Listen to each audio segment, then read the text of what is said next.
chaos in a neighborhood near Lake Mead and Tenaya after an SUV comes careening down the road and into the side of a home.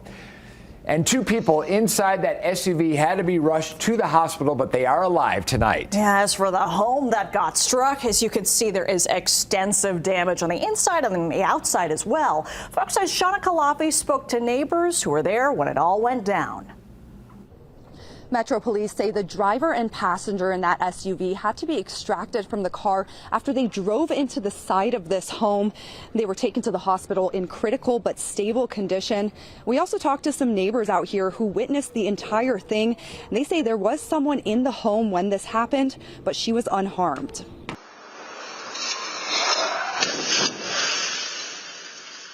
Metro police say the black SUV was speeding through the neighborhood, and witnesses even saw the driver and passenger laughing as they approached the turn. Then the SUV hit the curb and went into the side of this home. Neighbors also tell us that there was a woman inside the home at the time.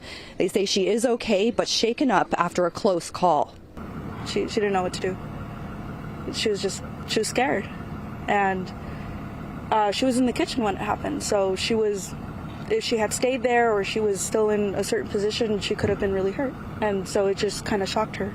Neighbors say there were also kids playing outside just across the street when this happened, so the outcome could have been much worse. It's a neighborhood, kids are always walking by, and it's like they were going at least 40, 50 miles an hour.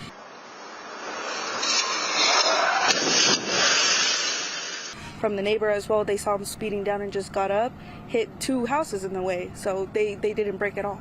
And we also spoke to one neighbor who went to help that driver and passenger after he saw the SUV crash into this home. He says the driver was unconscious when he got to him. Again, police say that both the driver and passenger are now in the hospital in critical but stable condition. Shawna Khalafi, Fox 5 News, local Las Vegas. And we're still waiting for updates from Metro Police about more circumstances surrounding the crash and the people involved.